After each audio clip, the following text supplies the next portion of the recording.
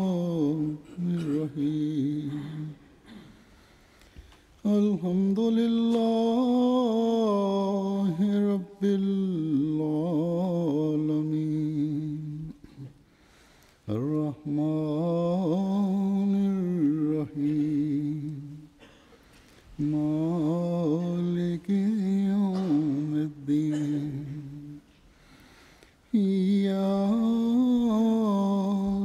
نعبد وإياك نستعين اهدنا الصراط المستقيم صراط الذين أنعمت عليهم غير المغضوب عليهم ولا الضالين.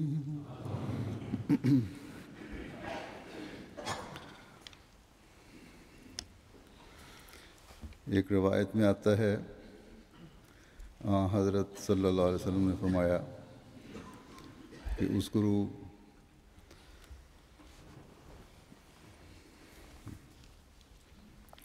محاسن موتکم،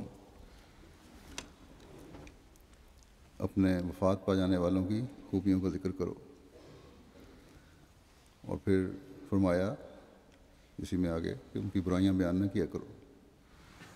ہر انسان میں اچھائیاں بھی ہوتی ہیں اور کمزوریاں بھی ہوتی ہیں، لیکن وفات کے بعد کیونکہ انسان کا تعلق اس دنیا سے کٹ جاتا ہے، اس لیے اب اس دنیا میں کسی کمزوریوں اور برائیوں کا ذکر کرنے کی ضرورت نہیں.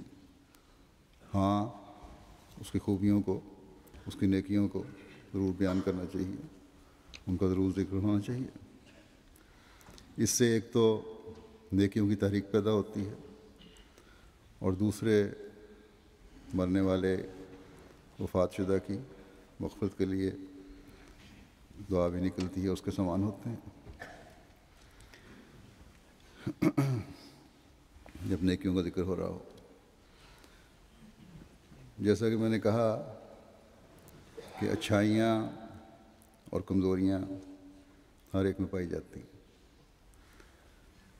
یہ انسانی فطرت ہے. کبھی نیکیوں کی طرف زیادہ مائل ہوتا ہے، کبھی بعض کمزوریاں پیدا ہو جاتی ہیں. لیکن بعض انسان ایسے ہوتے ہیں جن کی خوبیاں اور نیکیاں ایسی چمک رہی ہوتی ہیں کہ بشری کمزوریوں کو بالکل نظروں سے اوجھل کر دیتی. ان کی نیکیاں اس طرح وسیع تر اور پھیلی ہوئی ہوتی ہیں کہ کمزوریاں ان کے پیچھے چھپ جاتی ہیں. اور بڑے خوش قسمت ہوتے ہیں وہ لوگ، ایسے لوگ کہ جن کی نیکیاں، ان کی خوبیاں ہر جاننے والے کی زبان پر ہوتی ہیں.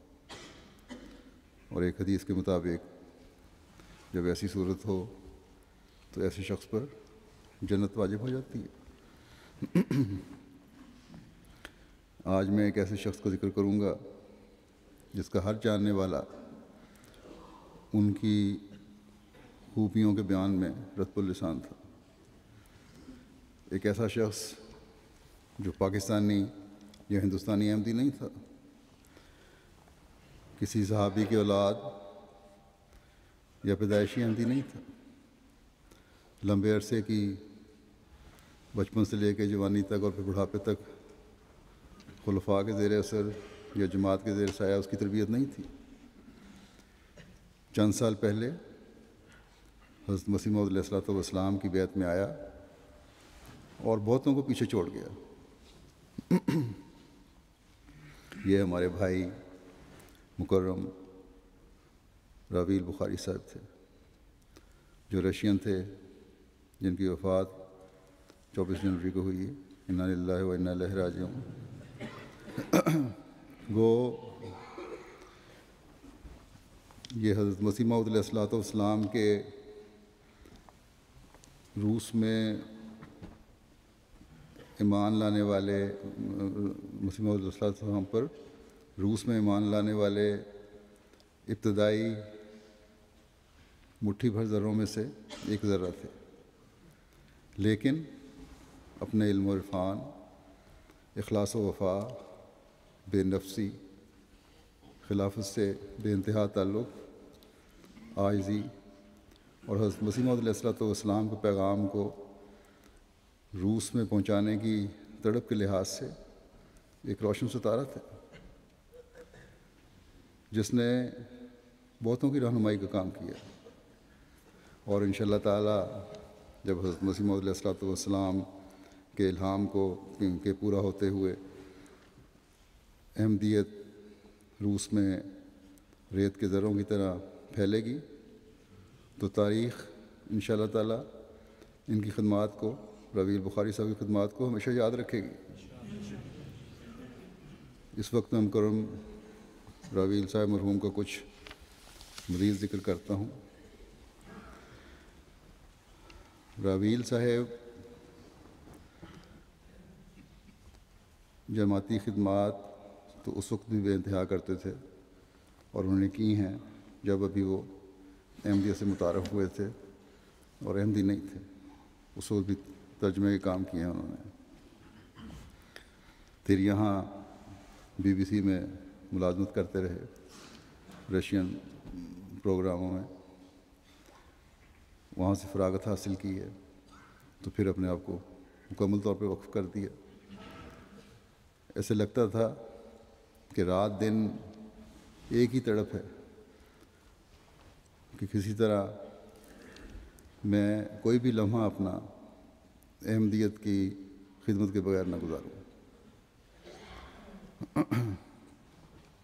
ہر لمحہ میرا احمدیت خدمت میں صرف ہو۔ وفات والے دن بھی اس خدمت کے جذبہ سے ہی معمور تھے، اور اب MTA کے لیے ایک پروگرام بنانے کے لیے ایک میٹنگ میں آنے کے لیے تیاری کر رہے تھے۔ اس دوران میں ہی، تیاری کے دوران میں ہی ان کا فون آیا کہ ان کی طبیعت خراب ہو گئی ہے، اس لیے وہ نہیں آ سکیں گے۔ انہیں بڑا سخت ہارٹ اٹیک ہوا جو جان لیوا ثابت ہوا، اور اس طرح وفات ہوئی، اور وفات کے وقت ان کی عمر 61 سال تھی۔ آپ کے لوائقین میں ایک اہلیہ ہیں، اور اولاد اپنی نہیں تھی۔ ایک اہلیہ کا ایک بیٹا تھا جو وفات پا چکا ہے پہلے۔ جماعت سے ربیع صاحب کا تعارف 1990 کے آغاز میں کلیم خاور صاحب کے ذریعے سے ہوا تھا۔ یہ تاتار قوم پر تحقیق کے سلسلے میں لندن آئے تو یہیں ان کا رابطہ ہوا۔ پھر حضرت خلیفۃ المسیح رابع رحمہ اللہ تعالیٰ سے ملاقاتوں کے نتیجے میں احمدیت میں داخل ہوئے۔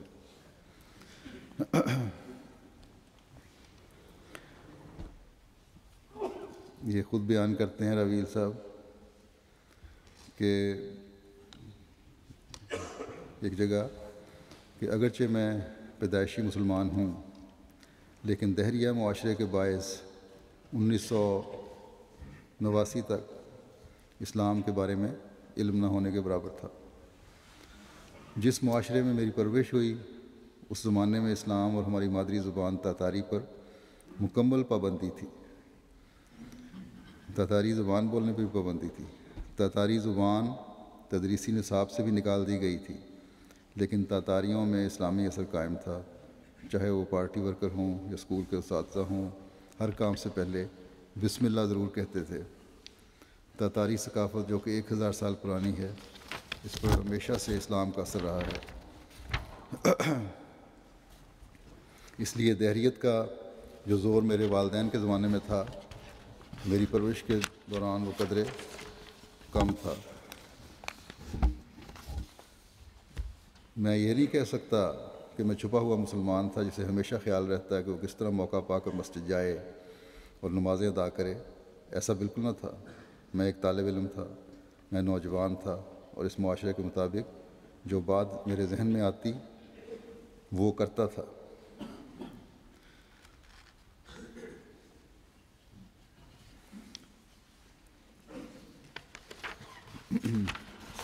پھر کہتے ہیں کہ 1989 میں 89 میں حالات بہتر ہوئے، مذہب سمیت ہر قسم کی آزادی ملنا شروع ہوئی، لیکن سچے مذہب تک پہنچنے کے لیے میں یہ جانتا تھا کہ مذہب کا عرفان صرف عقلی دلائل کی بنا پر حاصل نہیں ہو سکتا۔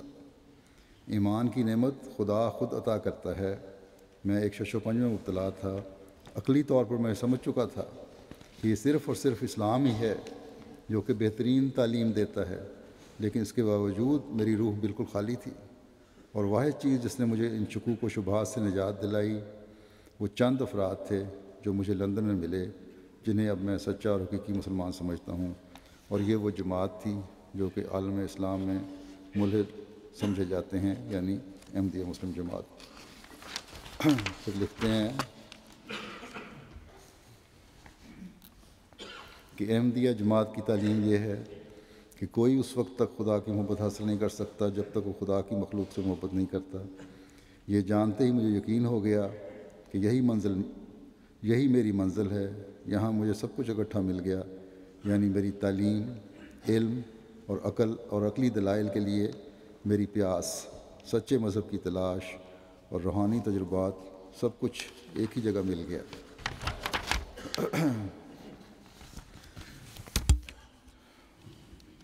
خلیفۃ مسیح رابع رحمہ اللہ تعالیٰ نے 1993 کے جلسے کے موقع پر اپنے خطاب میں فرمایا تھا کہ اب نئے دور میں خدا تعالیٰ کے فضل سے دوبارہ وہاں ہنگری میں رابطے مکمل ہوئے ہیں۔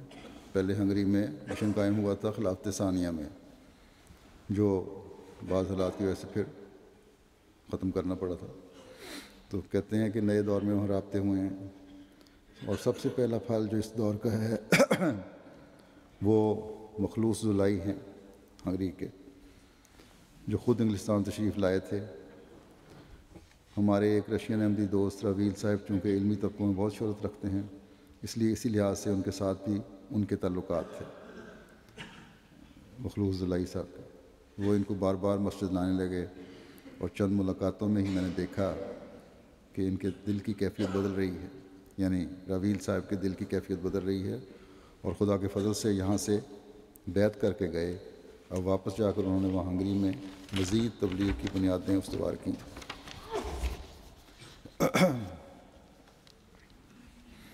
اور راویل صاحب نے وہاں جو گزشتہ دورہ کیا ہے، اس کے نتیجے میں اب وہاں جماعتیں خدا کے فضل سے مستحکم ہو گئی ہیں، اور جو آثار وہاں ظاہر ہو رہے ہیں اس سے امید ہے اب وہاں جماعت کو جلد فروغ نصیب ہوگا۔ تاتارستان میں جو برادر راویل کا اصل وطن ہے، وہاں سے 2-3 سال پہلے مراد زیانوف صاحب جلسہ پر UK پر تشریف لائے تھے، اور یہ ثابت قدم رہے اور وفادار ثابت ہوئے۔ بس جا کر انہوں نے رابطہ رکھا اور اپنے آپ کو احمدی قرار دیتے رہے۔ ان کی بیٹی نے بھی بہت ہی اخلاص کے ساتھ جماعت سے تعلق رکھا، اور ایک دوسرے کے ایمان کو یہ تقویت دیتے رہے۔ پھر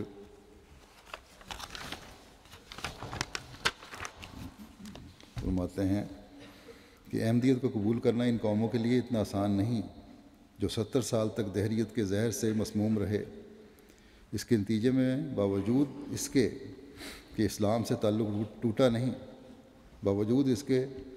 اسلام سے تعلق ٹوٹا نہیں، اور اسلامیت کا شعور ان کے دلوں میں قائم رہا، لیکن عملاً اسلام کی تفاصیل سے کچھ آگاہی نہیں تھی، اور بحیثیت مسلم نیشن کے تو اسلام کے اندر رہے، لیکن بحیثیت مذہب اسلام کے یہ عملاً اسلام سے باہر ہی رہے۔ ان کو دوبارہ اسلام میں داخل کرنا اور خدا تعالیٰ کی وحدانیت اور حقانیت کا یقین دلوں میں جاں گزین کرنا محنت طلب ہے، اور دعاؤں کا محتاج ہے، اور اعجاز کا منتظر ہے۔ اس لیے دعائیں کریں۔ ہم جس حد تک محنت کر رہے ہیں، دعائیں بھی کرتے ہیں۔ ساری جماعت دعا کرے کہ اللہ تعالیٰ وہاں اعجازی نشان دکھائے، کیونکہ در حقیقت روحانی انقلابات کے لیے دعاؤں سے بہت بڑھ کر اعجازی نشان کام آتے ہیں۔ جیسا کہ میں نے بتایا کہ آپ پیدائشی احمدی تو نہیں تھے، لیکن ان کو دیکھ کر یہی محسوس ہوتا تھا کہ گویا وہ ہمیشہ سے ہی احمدی تھے۔ وہ صحیح معنوں میں احمدیت کے ایک سفیر تھے۔ جہاں بھی جاتے جماعت کا ذکر ضرور کرتے۔ جہاں ان کو خدشہ ہوتا کہ جماعت کے نام سے ریئیکشن ممکن ہے تو وہاں حکمت کے ساتھ اسلام کا پیغام دیتے اور جماعتی تعلیمات بیان کرتے، تو لوگ جب پوچھتے کہ یہ کن کے عقائد ہیں تو جماعت کا نام بتا دیتے اور پھر پورا تعارف کروایا کرتے۔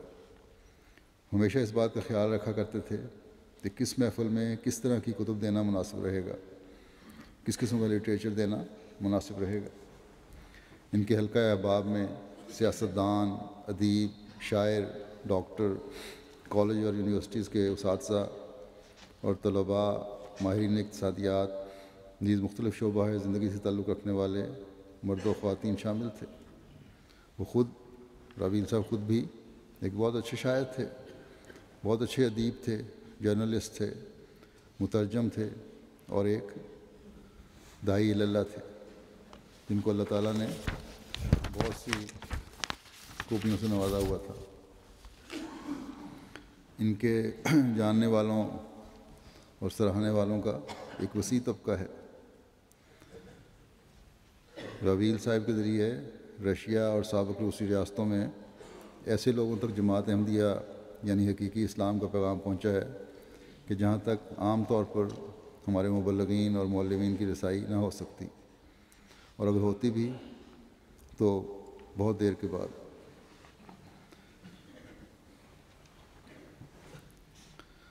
جب آپ ماسکو جاتے تو اکثر علمی اور ادبی شاعری محافل میں حصہ لیتے تھے، اور اس قسم کے پروگراموں کے دوران ہمیشہ کسی نہ کسی رنگ میں جماعت کا ذکر کر دیا کرتے تھے، اور اپنے ساتھیوں یعنی احمدیوں کو پہلے ہی کہہ دیا کرتے تھے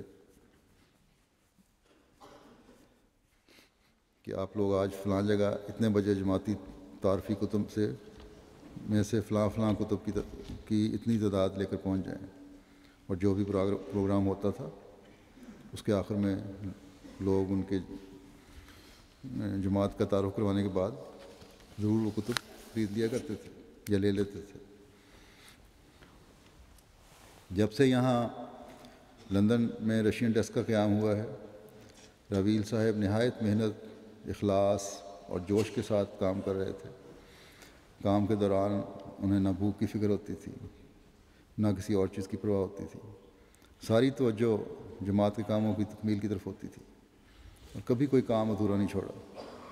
ان کے ساتھ کام کرنے والے مبلغین کہتے ہیں کہ ہم بعض دفعہ کہا کرتے تھے کہ تھک گئے ہیں، ریسٹ کر لیں، تو ہنس کے کہتے تھے بڑی جلدی تھک گئے تم لوگ۔ خطبات جمعہ کی رشین ڈبنگ چونکہ وہ کرواتے تھے، اس لیے ان کو اس کام کی ایک فکر لگی رہتی تھی۔ 2 سال پہلے یہ کام بہت وسیع پیمانے پر شروع ہوا اور MTA پر خطبہ آنے لگا، اسی طرح انٹرنیٹ پر۔ چنانچہ اپنے ساتھیوں سے ہفتہ کے روز ضرور پوچھا کرتے تھے کہ کیا آپ نے خطبے کا ترجمہ مکمل کر لیا ہے یا کب تک کر لو گے، اور پھر یہ پوچھتے کیا اتوار کی صبح یا ظہر سے پہلے ڈبنگ کروا سکو گے۔ بعض دفعہ تو جمعہ کے دن شام کو ہی پوچھ لیتے تھے کہ کب تک ترجمہ مکمل کر لو گے، غرضی کہ جب تک وہ خطبہ کی ڈبنگ مکمل نہ کروا لیتے بے چین اور بے قرار رہتے تھے۔ جلسہ سالانہ کے دنوں میں بھی ان کی مصروفیت، محنت اور لگن ایک الگ رنگ رکھتی تھی۔ تینوں دنوں کے دوران خدمت دین کے لیے ان کی قوت عمل اور جوش و جذبہ خاص طور پر دیکھنے والا ہوتا تھا۔ وہ خطابات کے ساتھ ساتھ باقی مقررین کی تقاریر کا بھی، MTA کے یعنی خلیفہ وقت کے خطابات کے علاوہ باقی تقاریر کا بھی جو جلسے میں موجود ہوتے تھے ناظرین، شاملین، ان کے لیے رشین ترجمہ کیا کرتے تھے۔ رشیا اور سابقہ روسی ریاستوں سے جو بھی مہمان جلسے پہ آتے ان کو بھی انتہائی خندہ پیشانی سے ملتے، ان کو جماعت کی ترقیات کا بتاتے، ہمیشہ ان کو ایسی باتیں بتاتے جو آنے والے مہمانوں کے لیے ازدیاد ایمان کا باعث ہوتی ہیں۔ پھر مہمانوں کی ضروریات کا خیال رکھتے، انتظامیہ کو توجہ دلاتے کہ ان کی فلاں ضروریات پوری کرنی چاہیے۔ جلسہ سالانہ کی برکات اور اہمیت کے حوالے سے اکثر کسی نہ کسی رنگ میں اس بات کا ذکر کیا کرتے تھے اپنے ساتھیوں کے ساتھ کہ رشیا اور دیگر ریاستوں کے احمدیوں کو سال ہا سال اگر تبلیغ کرتے رہیں تو وہ اتنا مفید اور مؤثر ثابت نہیں ہوتا جتنا کسی کو صرف ایک بار جلسہ سالانہ میں شمولیت کے لیے دعوت دینا اور اس کی ملاقات خلیفہ وقت کے ساتھ کروا دینا، اور اس کے لیے بہت کوشش کیا کرتے تھے تاکہ زیادہ سے زیادہ مہمان جلسے پر لے کر آئیں۔ آپ نے بہت سی جماعتی کتب کا رشین میں ترجمہ کیا ہے جو رشیا اور دیگر ریاستوں میں تبلیغ کے کام میں کافی مفید و معاون ثابت ہوتی ہیں۔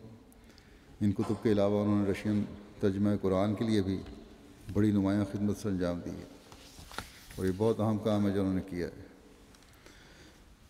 خالد صاحب جو ہیں ہمارے رشین ڈیسک میں مربی، یہ لکھتے ہیں کہ میں اور رستم حماد ولی صاحب ماسکو 1999 میں خلیفۃ المسیح رابع رحمہ اللہ کو اردو ترجمہ قرآن کو مد نظر رکھتے ہوئے نئے رشین ترجمہ قرآن کا کام شروع کیا تھا، اور یہ 2004 میں مکمل کیا، جس کے بعد اس کی چیکنگ اور تصحیح کا کام دونوں نے مل کر راویل صاحب کے ساتھ کیا، اور یہ لندن میں ہی مکمل ہوا اس کا کام۔ اور کام کے دوران دن رات ایک کر کے انہوں نے تقریباً 3 مہینے کے دوران نہایت محنت اور لگن کے ساتھ اس کام کو پورا کروایا۔ قرآن کریم کے ترجمے کا کام چونکہ ایک بہت بڑی ذمہ داری ہے، احتیاط کا متقاضی ہے، اس لیے چیکنگ کے مرحلہ میں ہر لفظ کے بارے میں تسلی کیا کرتے تھے کہ آیا قرآن کریم میں بالکل ایسی ہی ہے جیسے ہم نے ترجمہ کیا ہے۔ اس کے لیے رشین زبان میں سے سب سے زیادہ مناسب لفظ کیا ہو سکتا ہے، اس کو استعمال کرنے کی کوشش کرتے تھے۔ بعض دفعہ یہ کہتے ہیں کہ ایک آیت کی چیکنگ میں کئی گھنٹے لگ جایا کرتے تھے۔ راویل صاحب پوری چھان پھٹک سے ترجمہ کیا کرتے تھے۔ ان کی اس کاوش کے نتیجے میں اس رشین ترجمہ قرآن کے اب تک 3 ایڈیشن شائع ہو چکے ہیں، لندن میں 2006 میں، ماسکو سے 2007 میں، قازقستان سے 2008 میں، اور یہ اللہ تعالیٰ کے فضل سے ایک صدقہ جاریہ ہے جو راویل صاحب کو یاد دلاتا رہے گا۔ راویل صاحب جیسا کہ میں نے کہا بہت بڑے اسکالر تھے، جرنلسٹ تھے، شاعر تھے۔ ان کو مختلف قسم کے اعزازات ملے۔ تتارستان کا سب سے بڑا اعزاز ان کو ایک ملا، موسیٰ جلیل پرائز آف آنر۔ پھر تتارستان میں 201 میں 1986 کا ہے یہ، احمدیت سے پہلے 2001 میں پھر آرٹس میں خدمات کے سلسلے میں ایک انعام ملا ان کو۔ 2006 میں تتارستان میں انہیں اعلیٰ اعزاز نیشنل پرائز آف آنر سے نوازا گیا۔ پھر اپنی ایک کتاب پر ان کو ایک انعام ملا بہت بڑا۔ 2009 میں ان کی کتاب نے رشیا میں بک فیئر میں ایوارڈ جیتا۔ پھر ایک اور ان کا نام ان کو 13 اکتوبر کو the order of cultural heritage کا اعزاز ملا۔ اسی طرح مختلف سوسائٹیوں کے ممبر بھی تھے آپ، جس میں بے شمار سوسائٹیاں ہیں دنیا بھر کی۔ جیسا کہ میں نے بتایا کہ BBC رشین سروس پہ کام کرتے رہے ہیں۔ ان کے جو ساتھی ہیں اینڈریو اوسٹالسکی، وہ کہتے ہیں جو BBC کی رشین سروس کے مدیر اعلیٰ رہے ہیں، انہوں نے ان کو خراج عقیدت وفات کے بعد اس طرح پیش کیا۔ لکھتے ہیں کہ ایک لمبے عرصے تک BBC رشین سروس میں ہمارے ساتھ کام کرنے والے ہمارے ساتھی راویل بخارائیو صاحب اب ہم میں نہیں رہے۔ راویل بخارائیو کے ساتھ تقریباً 15 سال سے زیادہ شانہ بشانہ کام کیا۔ میں اپنے آپ کو خوش قسمت سمجھتا ہوں کہ ایسے اعلیٰ صلاحیتوں والے اور سچے ساتھی کے ساتھ کام کرنے کا مجھے موقع ملا۔ پھر یہ لکھتے ہیں کہ تعلیمی اعتبار سے تو راویل صاحب ریاضی دان تھے، لیکن ایک نہایت اعلیٰ شاعر، پختہ ایمان رکھنے والے مخلص مسلمان تھے، بلکہ اگر ان کو ایک مذہبی عالم کہا جائے تو غلط نہ ہوگا۔ راویل صاحب نے اپنی شخصیت کے مختلف پہلوؤں کی وجہ سے بہت سے لوگوں کو متاثر کیا، اور ان سے متاثر ہونا غلط بھی نہیں، کیونکہ وہ ایک اعلیٰ گفتگو کرنے والے ایسے انسان تھے جن کا علم مختلف جہتوں میں پھیلا ہوا تھا۔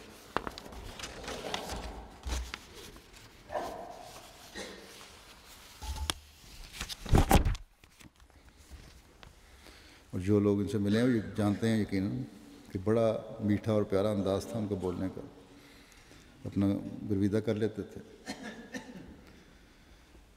راویل صاحب اپنی کتاب داروگا بوگ زنائی کو دا رشین نام ہے، یعنی یہ راہ کدھر لے جائے خدا ہی جانتا ہے، اس میں اس بات کا ذکر کرتے ہوئے کس طرح جماعت میں سے متعارف ہوئے لکھتے ہیں کہ ایک دن میں شام کے وقت، خلاصہ اس کا یہ ہے کہ شام کے وقت میں یہاں ٹی وی پہ بیٹھا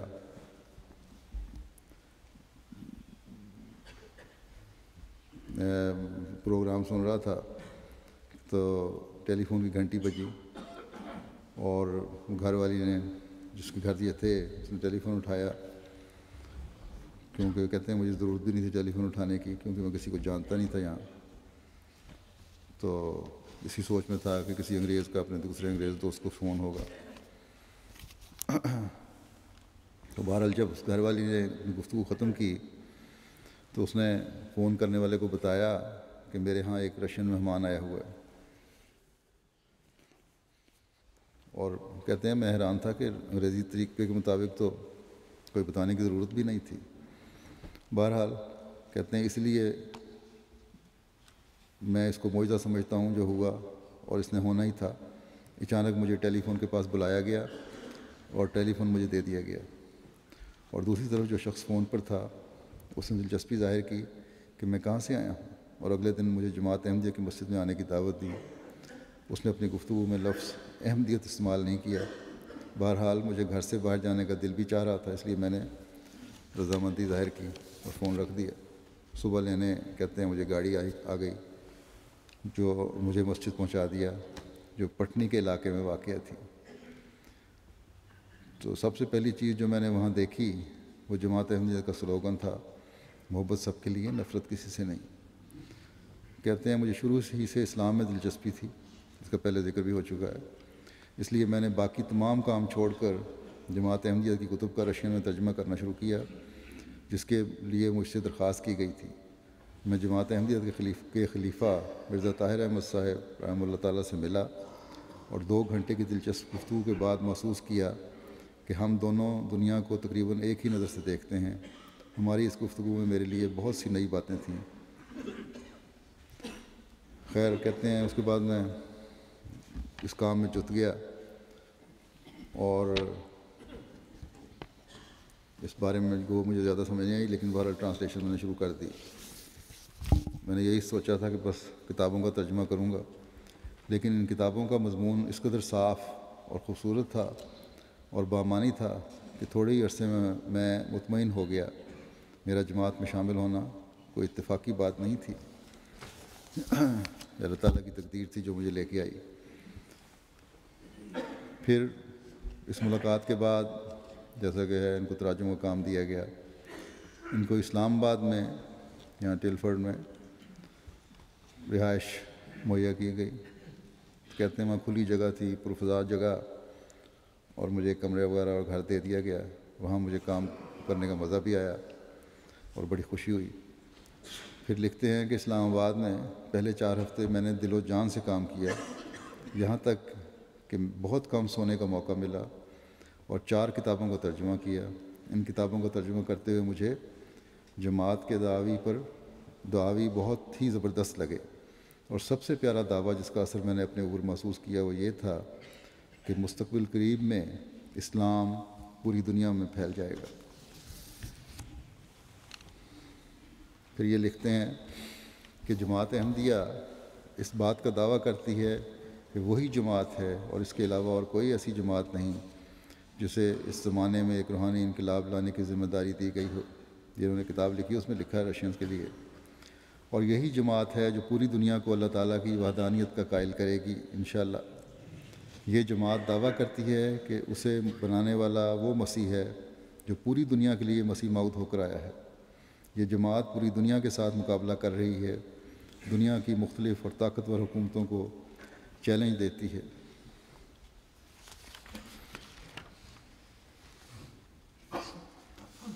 اس چھوٹی سی جماعت نے جو چیلنج دیے ہیں وہ صرف اسلام کی اس تفسیر کے مطابق ہی نہیں دیے جو اوائل زمانہ میں پائی جاتی تھی، بلکہ دنیا کے ہر مذہب کو، جس میں عیسائیت بھی شامل ہے، روحانی میدان میں کھلے چیلنج دے رکھے ہیں۔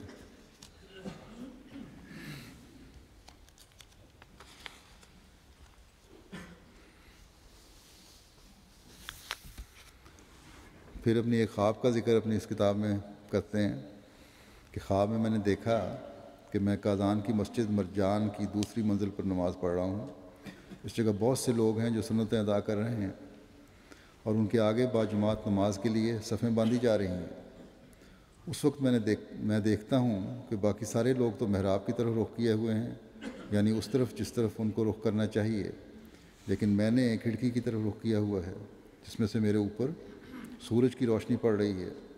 میں اپنے آپ سے ہی سوال کرتا ہوں کہ میرا رخ اس طرف کیوں نہیں جس طرف باقی سب دیکھ رہے ہیں، اور پھر خواب میں ہی کہتا ہوں کہ ہاں، میں تو سفر میں ہوں، اور اسلام کی تعلیم کے مطابق مسافر سفر میں نماز پڑھتے ہوئے اسی طرف دیکھتا ہے جس طرح وہ سفر کر رہا ہوتا ہے، یعنی اس موقع پر وہاں دیکھنا میرے لیے صحیح تھا جہاں سے روشنی آ رہی تھی۔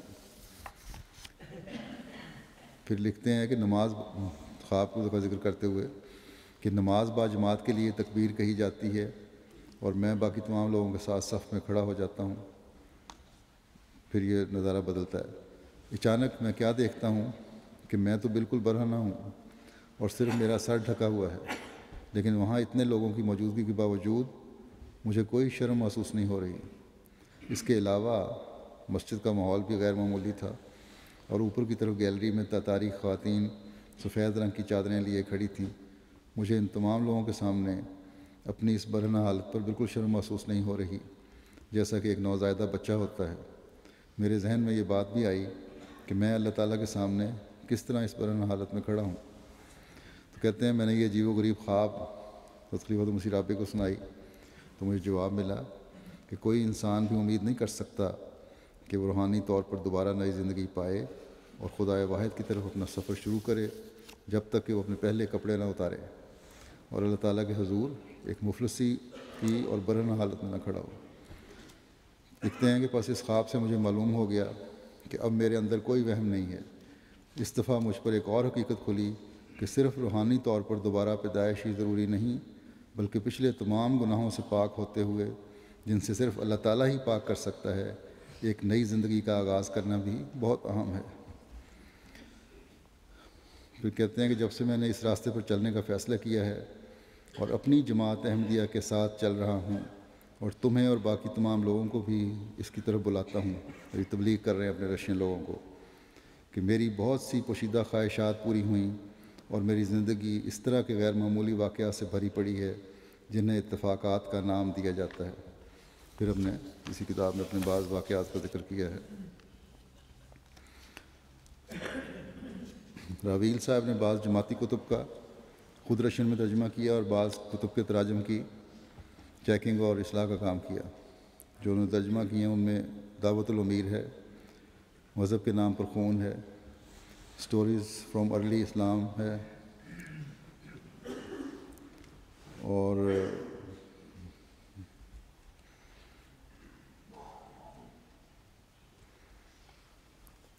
مسلم فیسٹیولز ہے، ہولی مسلمز ہے، اسلام اور عصر حاضر کے مسائل ہیں، پروفٹس کائنڈنس ٹو چلڈرن اور دیگر چھوٹے بچوں کے لیے کتابچے اور پمفلٹ شامل ہیں۔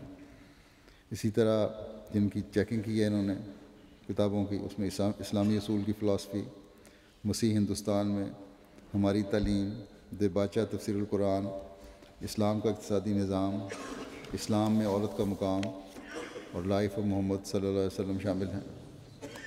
پھر اسی طرح میرے مختلف جو پیس کانفرنس میں یا مختلف جگہوں پہ جو خطابات تھے ان کا ترجمہ انہوں نے کیا، جو خاص طور پہ سمجھتے تھے کہ ہمارے رشین لوگوں کے لیے بھی بہت ضروری ہیں۔ لیکن بہرحال سب سے اہم کام جو ان کا ہے وہ قرآن کریم کا ترجمہ، جیسا کہ میں بتا چکا ہوں۔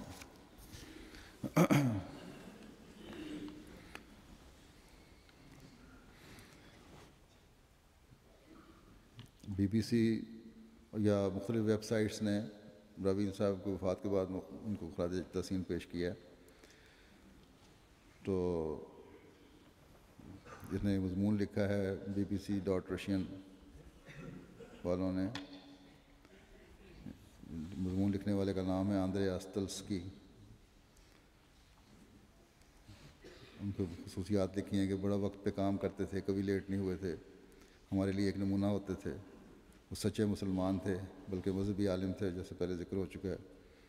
BBC والوں نے کل رات آدھے گھنٹے کا پروگرام صرف آپ کے بارے میں نشر کیا, جس کی آپ کی آواز سنائی گئی, باتیں سنائی گئیں. اس میں ڈاکٹر عبدالسلام کا بھی ذکر ہوا, اور یہ بھی بتایا کہ وہ احمدی مسلمان ہیں, اور اپنے قرآن کی وجہ سے عبدالسلام صاحب کے بارے میں کہ قرآن کی وجہ سے نوبل انعام حاصل کیا, بھی یہ باتیں انہوں نے کی وہاں. BBC والوں نے کہا کہ پورے روس کا مصنف ہے, نہ کہ تتارستان کا. تتارستان کی نیشنل ٹی وی نے بھی آپ کی وفات کی خبر دی, اور اس میں آپ کی حب الوطنی کا ذکر کیا. آپ قازان اور تتار قوم سے بہت زیادہ محبت کرتے تھے. اس کا ٹی وی والوں نے بھی ذکر کیا, اور انٹرنیٹ پر بھی اور ویب سائٹ پر بھی یہ لکھا.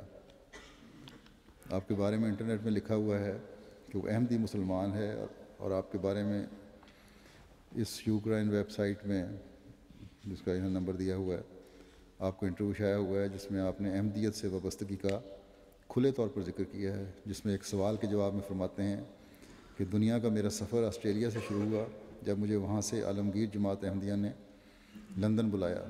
یہ جماعت تجدید اسلام کے لیے بنائی گئی ہے.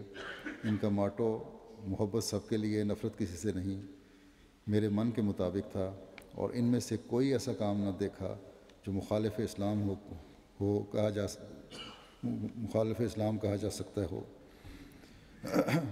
کہا جا سکتا ہے کہ حقیقی اسلام احمدیت ہی ہے, اور اسلام صرف مولویوں کے لیے نہیں بلکہ پوری انسانیت کے لیے ہے, جو اسے اپنانے کی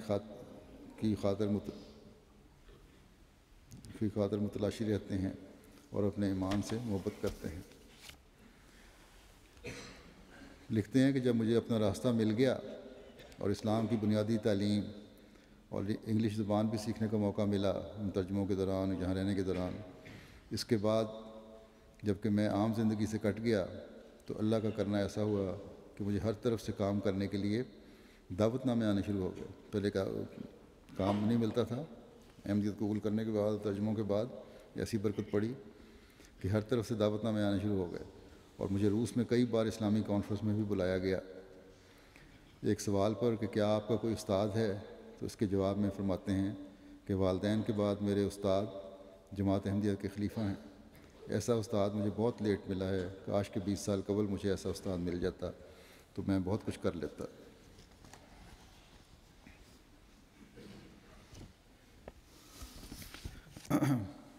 راویل صاحب اگرچہ بہت سی خوبیوں اور صفات کے مالک انسان تھے, لیکن ان کی کچھ خوبیاں جو ان کو دوسروں سے ممتاز کرتی ہیں وہ یہ تھیں کہ وہ ایک نہایت عاجز اور منکسر المزاج انسان تھے, جن کو خلافت سے محبت اور عشق تھا. خلیفہ وقت کے ساتھ ایک مضبوط روحانی رشتہ تھا, جس کے سامنے کسی دوسری چیز کی کوئی وقت نہیں تھی ان کے نظر میں. خالد صاحب لکھتے ہیں, حال میں پیش آنے والے ایک واقعے کا ذکر کر دیتا ہوں. کہتے ہیں گزشتہ سال دسمبر کے آخر میں میرے ساتھ ان کی میٹنگ تھی, تو خالد صاحب کہتے ہیں خاکسار اور راویل صاحب آپ کے دفتر میں ملاقات کے لیے حاضر ہوئے. تو راویل صاحب نے یہ تجویز پیش کی کہ اگر اجازت دیں, مجھ سے انہوں نے پوچھا, تو رشین زبان میں ایک پوری کتاب تیار کی جائے جس میں جماعت کا مکمل تعارف اور اس کی تاریخ کا ذکر ہو. نیز اس میں ان اعتراضات کی وضاحت کی جائے جو عامۃ المسلمین کی طرف سے وقتاً فوقتاً اٹھائے جاتے ہیں, کیونکہ ان کو مولویوں نے جماعت کے بارے میں غلط معلومات دی ہیں, جن کی وجہ سے رشیا میں آئے دن ایسے اعتراضات مختلف ویب سائٹس پر نظر آتے رہتے ہیں. تو میں نے پھر ان کو کہا کہ ٹھیک ہے کتاب لکھیں, لیکن خاص طور پر ایک ایک کر کے ان اعتراضات کے جوابات چھوٹے چھوٹے مضامین کی شکل میں تیار کریں اور ان کو شائع کریں اور پھر ویب سائٹس کو بھیجیں. یہ سن کے رابیل صاحب نے فوراً کہا جی حضور. تو میٹنگ کے بعد کہتے ہیں خالد صاحب ہم باہر نکل رہے تو رابیل صاحب کہنے لگے کہ اتنے دنوں سے میں سوچ رہا تھا کہ اس کام کو شروع کہاں سے کیا جائے. آج حضور نے سے میری مشکل کو آسان کر دیا ہے اور اب میرے ذہن میں سارا نقشہ آ گیا ہے. اس کتاب کو ان مضامین کی شکل میں کیسے شائع کرنا ہے، اور یہ صرف خلافت کی برکت سے ممکن ہوا. اور کہنے لگے کہ یہ کام تو میں آج سے ہی شروع کرنے جا رہا ہوں. اس کے علاوہ رشین ویب سائٹس کی تیاری کی تجویز تھی، اس کو بھی جب میں نے کہا کہ جلدی جائزہ لے کے رپورٹ دیں، اور کون بنائے گا اور کس طرح کام ہوگا اور اس کو اپلوڈ کون کرے گا، اپڈیٹ کون کرتا رہے گا، کیا طریقہ ہوگا. تو راویل صاحب نے اس سلسلے میں وسیم رحمۃ اللہ صاحب سے رابطہ کیا. پھر جرمنی سے ملک ثمر امتیاز صاحب نے ان سے رابطہ کیا، جن کے ذریعے سے پھر یہ کام شروع ہو گیا تھا. لیکن اس طرح بھی کام ہو ہی رہا تھا کہ اللہ تعالیٰ کی طرف سے ان کو بلاوا آ گیا. بہرحال انہوں نے فوری طور پر جب یہ سنا ہے کہ ویب سائٹ شروع کرنی ہے، کام شروع کرنے، تو اس پر عمل کرنا شروع کر دیا. یہ لکھتے ہیں خالد صاحب کہ راویل صاحب کی ایک خوبی یہ بھی تھی کہ وقت ضائع کیے بغیر کام کرتے رہتے تھے. جو لوگ ان کو قریب سے جانتے ہیں اور ان کے ساتھ کام کرنے کا موقع ملا ہو، وہ اس بات کی گواہی ضرور دیں گے کہ ان کو ہمیشہ ہر کام میں بہت جلدی ہوتی تھی، جیسے ان کے پاس بہت کم وقت ہو. اور یہ میں نے بھی دیکھا ہے، بڑی جلدی ہر کام میں اٹھانے کی کوشش کرتے تھے، اور کم وقت میں ہی انہوں نے ہزاروں کام ختم کرنے ہیں. کام کرتے ہوئے کئی بار ان کو کہنا بھی پڑتا تھا خدا کا واسطہ ہے ذرا رک جائیں، تھوڑا سا وقفہ کر لیں. تو ہنس کر کہتے تھے کہ کیا تم لوگ تھک گئے ہو؟ میں تو بالکل نہیں تھکا. کام کے دوران اگر کھانے کا وقت آ جاتا تو کھانا جلد سے جلد ختم کرنے کی کوشش کرتے تاکہ دوبارہ کام کو جاری رکھا جا سکے. ہمیشہ رشیا اور دیگر ریاستوں میں جماعت کی ترقی کی فکر رہتی تھی. وہ جب بھی لندن سے ماسکو تشریف لاتے ہمیشہ مختلف پروگرام بناتے اور تجاویز پیش کرتے کہ ہم جب تک رشیا میں یہ امور مد نظر نہ رکھیں یا ان طریقوں سے لوگوں کی توجہ اپنی طرف مبذول نہ کریں تو جلد لوگوں تک احمدیت کا پیغام نہ پہنچ سکے گا. ماسکو اور کازان کے مشن ہاؤسز باقاعدہ ایک الگ گھر یا عمارت کی شکل میں نہیں ہیں بلکہ فلیٹس میں ہیں. اس لیے اکثر کہتے تھے کہ لوگ جماعتی سینٹر کا تصور کرتے ہیں تو ان کے ذہن میں کوئی بڑی کشادہ بلڈنگ آتی ہے. تو ہمیں بھی چاہیے کہ جماعت کی ترقی کے لیے اب بڑی بلڈنگ خریدیں بجائے ان فلیٹس کے. اور جب بھی کوئی تجویز لے کے یہ آتے تھے، میرے پاس بھی میں نے دیکھا ہے، جو اگر زیادہ اس میں اخراجات ہوں، اس تجویز کے لیے ضرورت ہو، تو بعض دفعہ میں یا اور وجوہات سے اگر رد کر دیا کرتا تھا تو بڑے انشراح صدر کے ساتھ فوراً بات مان لیا کرتے تھے، اور کبھی بھی ان کے چہرے پر میں ان کا باز نہیں دیکھا کسی طرح بھی. اور پھر یہ نہیں ہے کہ اگر کوئی تجویز رد کر دی ہے تو مایوس ہو کے بیٹھ گئے. اس کے پھر فوراً متبادل تجویز لے کے آتے تھے جو کم خرچ ہوتی تھی، یا کسی اور طرز پہ اس کام کرنے کے ہوتا تھا طریق اس کا. غرض فکر یہ تھی کہ کسی نہ کسی طرح جلد سے جلد احمدیت کا پیغام پورے روس میں پہنچ جائے. ہمارے ایک مبلغ حافظ سعید الرحمن صاحب بھی لکھتے ہیں کہ راویل صاحب کو احمدیت قبول کیے ہوئے اگرچہ 20-22 سال کا عرصہ ہی گزرا تھا، لیکن خلافت احمدیہ سے ان کا عشق و محبت اور مقام خلافت کا ادراک دیکھ کر ہمیشہ لگتا تھا جیسے وہ نسل در نسل احمدی چلے آتے ہیں. بعض باتیں ان کی ایسی تھیں جو بہت سے احمدیوں کے لیے بھی ایک سبق ہیں. کہتے ہیں کہ رشیا میں جماعت کی ترقی اور فروغ کے لیے وہ ہمیشہ سے بہت درد اور جوش و جذبہ رکھتے تھے. رشیا میں تبلیغ کے کام کو زیادہ پھیلانے اور تیز کرنے کے لیے وہ خلافت رابعہ اور خلافت خامسہ کے دور میں خلفائے وقت کے سامنے اپنی تجاویز پیش کرتے رہتے تھے. لیکن اگر کبھی خلفائے وقت ان کی کسی تجویز کو کسی وجہ سے مناسب نہ سمجھتے یا وہی کام کسی اور رنگ میں کرنے کا کہتے تو کبھی بھی کسی قسم کا ملال یا کوئی تبصرہ نہ کرتے تھے، بلکہ کہا کرتے تھے کہ اگر خلیفہ وقت نے کسی معاملے میں کوئی واضح ہدایت دے دی ہے تو اس بارے میں مزید رائے زنی کرنا میرے نزدیک بے ادبی اور گناہ ہے، اور جس معاملے کی بابت خلیفۃ المسیح نے ہدایت عطا کر دی پھر اس کے متعلق بالکل خاموش ہو جایا کرتے تھے۔ ان کی یہ چیز مقام خلافت کے ادراک کے حوالے سے واقعی بہت سے پرانے احمدیوں اور نومبائن کے لیے ایک بہترین نمونہ ہے۔ ایک مخلص احمدی بزرگ ہمارے روسی مکرم اورال شریپوف صاحب راویل صاحب کی وفات پر تعزیت کا خط لکھتے ہوئے لکھتے ہیں کہ راویل صاحب بہت عظیم خیالات کے مالک تھے اور انہوں نے بہت زیادہ تخلیقی کارنامے سر انجام دیے ہیں۔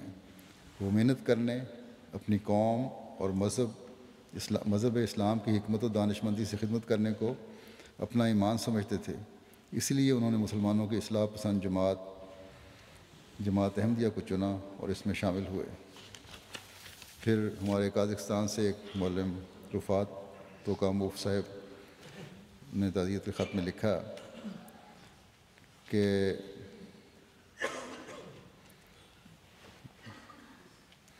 راویل صاحب سے پہلا تعارف جماعتی کتب کے ذریعے ہوا جو انہوں نے رشین زبان میں ترجمہ کی تھیں۔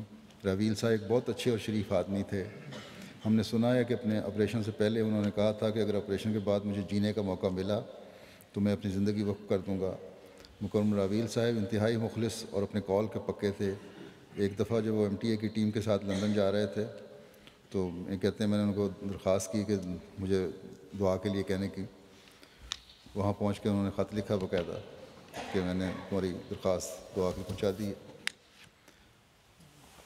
اکثر اس موضوع پر بات چیت کرتے تھے کہ وسطی ایشیا کے ممالک میں احمدیت کا پیغام تیزی کے ساتھ کس طرح پہنچایا جا سکتا ہے۔ یہ لکھتے ہیں یہی معلم صاحب کہ ان کی کتابیں پڑھتے ہوئے محسوس ہوتا ہے کہ وہ ہمیشہ کوشش کرتے ہیں کہ کسی طرح جلد احمدیت کا پیغام اپنی قوم تک اور ان تمام لوگوں تک پہنچا دیں جو رشین زبان بولنے اور سمجھنے والے ہیں۔ پھر لکھتے ہیں کہ راویل صاحب جب آپ کا خطبہ اپنی آواز میں MTA پر پڑھتے تھے، یہ ترجمہ جو ہوتا تھا MTA پہ، تو محسوس ہوتا تھا کہ وہ درد کے ساتھ اور خوبصورت طریقے سے اس لیے پڑھ رہے ہیں کہ لوگ ہمارے امام وقت کی آواز سن سکیں۔ رستم محمد ولی صاحب جو ماسکو کے صدر جماعت ہیں، جو تعزیت کے خط میں لکھتے ہیں کہ مکرم راویل صاحب بہت وسیع العلم شخصیت تھے۔ اللہ تعالیٰ نے ان کو بے حد علمی صلاحیتوں سے نوازا تھا جس سے انہوں نے کھلے دل سے لوگوں کو فائدہ پہنچایا۔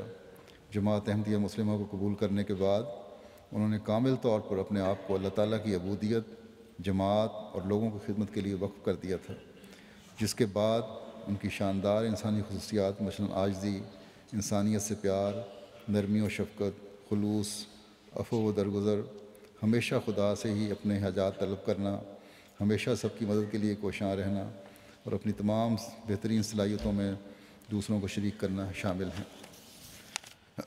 ہمارے مبلغ ہیں بشارت صاحب، وہ لکھتے ہیں کہ وہ لمحہ بھی مجھے اچھی طرح یاد ہے جب آپ کا خطبہ پہلی دفعہ رشین زبان میں نشر ہوا تھا۔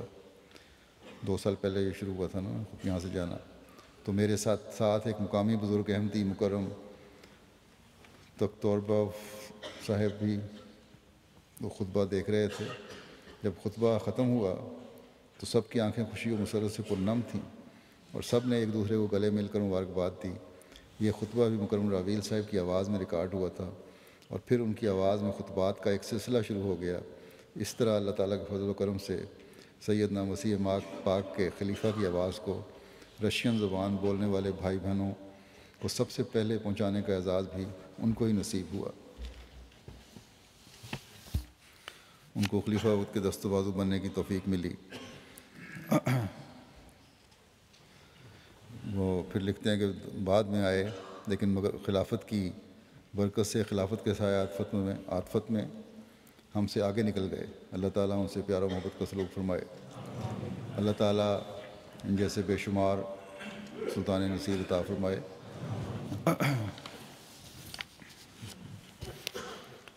ابھی نماز جمعہ کے بعد انشاءاللہ ان کا جنازہ حاضر ہے، جنازہ پڑھاؤں گا میں۔ باہر آئے گا جنازہ، میں باہر جا کے جنازہ پڑھاؤں گا، لوگ یہیں مسجد میں ہی صفیں درست کر لیں گے۔ اس کے علاوہ بھی 2-3 جنازے اور ہیں غائب۔ ایک تو ہے مکرم صاحبزادہ داؤد احمد صاحب ابن مکرم صاحبزادہ محمد شفیع صاحب سرائے نورنگ ضلع بنوں کا۔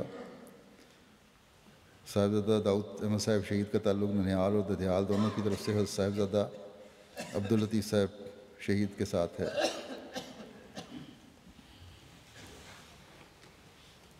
شہید مرحوم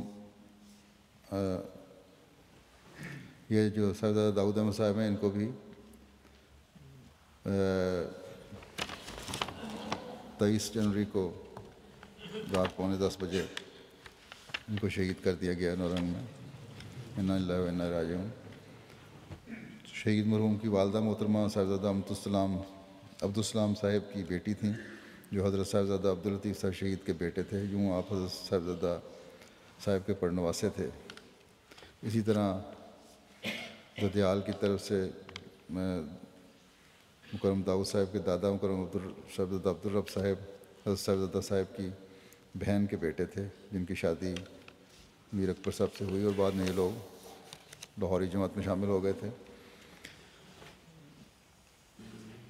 صاحبزادہ داؤد احمد جو شہید ہوئے ہیں، ان کا خاندان صاحبزادہ عبداللطیف صاحب شہید کی شہادت کے بعد افغانستان سے شفٹ ہو کر سرائے نورنگ میں آباد ہو گیا تھا، اور آپ کی پیدائش ان کی یہاں 1955 میں ہوئی۔ جیسا کہ میں نے کہا کہ ان کو 23 جنوری کو شہید کر دیا گیا، کیونکہ 9:45 بجے کسی کام سے غرض سے نکلے، صبح کے وقت بازار کے لیے نکلے تو سرائے نورنگ میں 2 نامعلوم موٹر سائیکل سوار آئے اور آپ پر فائرنگ کر کے شہید کر دیا اور فرار ہو گئے۔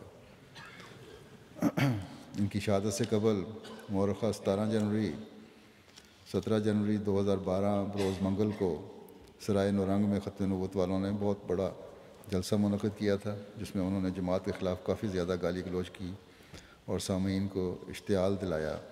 یہ شہادت اسی کا شاخسانہ لگتا ہے۔ شہید مرحوم، جیسا کہ میں نے کہا، ان کا خاندان ددیال پیغامی احمدی ہو گیا تھا، خلافت سے ہٹ گئے تھے، غیر مباح تھے۔ مرحوم نے 8 سال پہلے بیعت کی اور جماعت مباحین میں شامل ہوئے اور اپنے گھر میں اکیلے احمدی تھے، جبکہ دیگر تمام گھر والے لاہوری جماعت سے تعلق رکھتے ہیں۔ نہایت نیک اور تہجد گزار، پرہیزگار، زکوٰۃ و چندوں میں باقاعدہ تھے، نیک اور اچھی شہرت کے حامل تھے۔ جماعتی تعاون، لین دین اور عام اخلاق بہت اچھا تھا، کسی سے دشمنی یا تنازع نہیں تھا۔ ان کو دل کا عارضہ ہوا 2004-05 میں، تو آپریشن کروایا بائی پاس۔ اس کے باوجود پھر روزے باقاعدہ رکھتے تھے۔ اپنی نوکری سے انہوں نے ریٹائرمنٹ لے لی، جس پر آپ کے پاس ساتھیوں نے آپ سے کہا کہ آپ کی پینشن بنتی ہے، آپ پینشن کے لیے اپلائی کریں، لیکن آپ نے انہیں کہا کہ نوکری کے دوران مجھ سے کئی کوتاہیاں اور خامیاں رہ گئی ہوں گی، اس لیے میں ان کوتاہیوں اور خامیوں کے بدلے یہ پینشن گورنمنٹ کو دیتا ہوں، تاکہ گورنمنٹ کا میری طرف کوئی قرض نہ رہے۔ ریٹائرمنٹ کے بعد آپ اپنی زمینوں کی دیکھ بھال کرتے تھے اور سرائے نورنگ کی ایک مارکیٹ میں موجود اپنی دکانوں کے کرائے پر گزارا بسر کرتا تھا۔ شہید مرحوم کے لواحقین میں 2 بھائیوں کے علاوہ ان کی اہلیہ امت الوحید صاحب ہیں۔ آپ کی اولاد کوئی نہیں تھی۔ احمدیوں کو وقتاً فوقتاً، جیسا کہ ہم سنتے رہتے ہیں، شہید کیا جا رہا ہے پاکستان میں، لیکن کیا یہ ہمارے شہادتیں جو ہمارے حوصلے پست کر رہی ہیں؟ کئی مرتبہ میں نے بیان کیا ہے کہ لاہور کے مسجد میں جب واقعہ ہوا تھا، 84 شہید ہوئے تھے، تو ان لوگوں کا خیال ہوگا شاید کہ جماعت کے حوصلے پست ہوں گے، لیکن مردوں اور عورتوں اور بچوں کے مجھے خط آئے کہ ہمارے حوصلے پہلے سے بڑے ہیں، اور قربانیاں دینے کے لیے یہ درخواستیں تھیں کہ دعا کریں ہم بھی قربانی دینے والوں میں شامل ہوں۔ اور صرف باتیں ہی نہیں ہیں، بلکہ عملاً اظہار کیا ہے ہر جگہ سے۔ گزشتہ دنوں میں لیا میں بھی ایک خاتون کا گزشتہ ماہ خاتون ایک شہید ہوئی، ان کو میں جنازہ پڑھایا تھا، اور یہ ایسا شہادت تھی کہ لوگوں نے حملہ کیا مشن ہاؤس پر، اور وہاں کی جماعت والے جب دفاع کے لیے آگے آئے ہیں تو مردوں کے ساتھ ہی عورتیں بھی شامل تھیں، اور یہ ایک جوان عورت جس کے چھوٹے چھوٹے بچے تھے، اس موقع پہ ہلاک ہو گئی جب دشمنوں نے حملہ کیا۔ کوئی خوف اور کوئی ڈر نہیں تھا کسی قسم کا، اور بڑی خوشی سے مقابلہ کرتے ہوئے جام شہادت نوش کیا اس خاتون نے بھی۔ بس یہ وہ احمدی عورتیں ہیں اور مرد ہیں اور بچے ہیں جو قربانیوں سے کبھی نہیں ڈرتے۔ بس آج شہید ہونے والے جو ہمارے صاحبزادہ داؤد صاحب ہیں، ان کی شہادت کو بھی اللہ تعالیٰ قبول فرمائے۔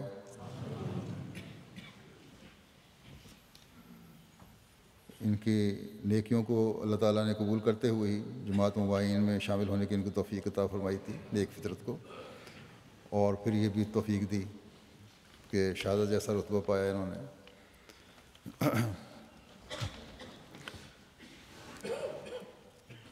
یہ اس ایمان کی پختگی اور قربانی کا تسلسل ہے جو جماعت احمدیہ پچھلے 100 سال سے زیادہ عرصے سے دیتی چلی آ رہی ہے، اور جس کی ابتدا آج اس شہید کے جو آج شہید کے جنازہ ہم پڑھ رہے ہیں، اس کے پڑنانا صاحبزادہ عبداللطیف صاحب شہید نے اسلام کی نشست ثانیہ میں کی تھی۔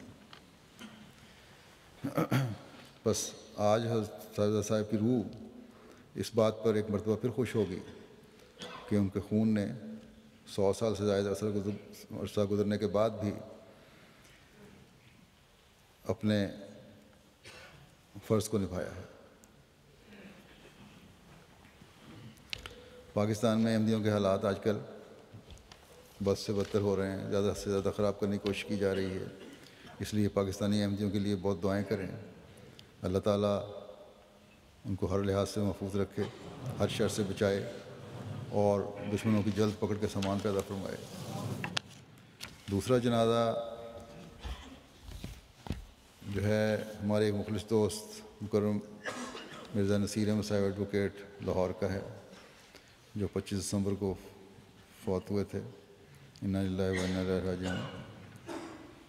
انہوں نے 1948 میں بیعت کی تھی، پھر فرقان بٹالین میں شامل ہوئے۔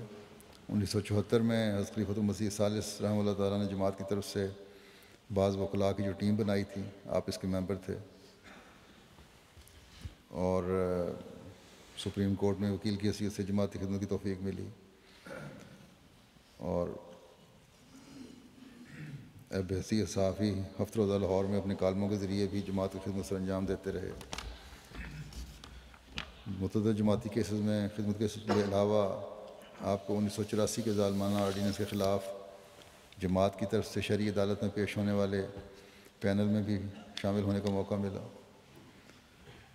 لاہور میں مختلف جماعتی خدمات بھی آپ کی تھیں، سیکرٹری رشتہ ناطہ تھے، ممبر مجلس افتاء تھے، قاضی جماعت لاہور تھے، پھر اسی طرح ہیومن رائٹس کمیشن کی حیثیت سے بھی خدمت کی توفیق ملی۔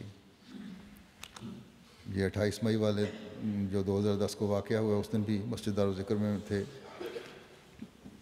اور ان کا بیٹا بھی ان کے ساتھ ہی تھا، تو وہاں ان کا بیٹا اس فائرنگ سے زخمی ہوا، اور بڑی ہمت سے آپ وہاں بیٹھے رہے اور اس کو بھی ہمت دلاتے رہے۔ دعا گو تھے، بڑے قناعت پسند تھے، صابر شاکر، ملنسار، مخلص انسان تھے، خلافت احمدیہ کی خاطر ہر قربانی کے لیے ہمیشہ مستعد رہتے تھے، اور ہمیشہ ماحول کے مطابق گفتگو کرتے تھے، بڑا حصہ مزاح بھی ان میں کافی تھی۔ اللہ تعالیٰ موسی بھی تھے یہ، اللہ تعالیٰ ان کے درجات بلند کرے، مغفرت کا سلوک فرمائے۔ ایک اور جنازہ ہے جو رابعہ بیگم صاحبہ کا ہے، جو اہلیہ مکرم ماسٹر مشرق علی صاحب ہیں، آسام انڈیا کی۔ یہ 20 جنوری کو ان کی وفات ہوئی ہے کلکتہ میں۔ انا للہ و انا الیہ راجعون۔ یہ آسام کی بنگال اور آسام کی صدر لجنہ کی حیثیت سے لمبا عرصہ انہوں نے خدمت کی توفیق پائی ہے، اپنے شوہر کے ساتھ سلسلہ کاموں میں پوری طرح مؤمد اور معاون رہی ہیں۔ ان کے مشرق علی صاحب صوبائی امیر بنگال اور آسام ہیں۔ بیمار ہونے کی حالت میں بھی لمبے سفروں میں ساتھ جایا کرتی تھیں، بڑی مخلص، نیک، باوفا خاتون تھیں۔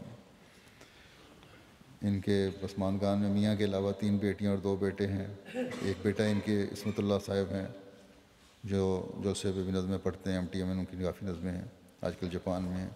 اللہ تعالیٰ ان کو مغفرت کا سلوک فرمائے، درجات بلند فرمائے۔ ان سب کا جنازہ جیسا کہ میں نے کہا ابھی جمعہ کے بعد ادا ہوگا۔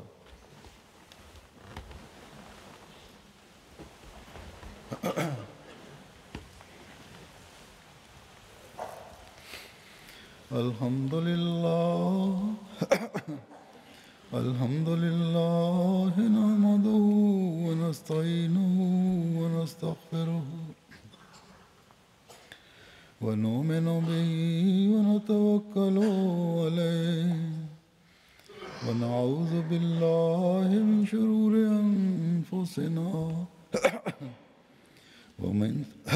ومن سيئات أعمالنا من يهده الله فلا مضل له ومن يضلل فلا هادي له ونشهد أن لا إله إلا الله ونشهد أن محمدا عبده ورسوله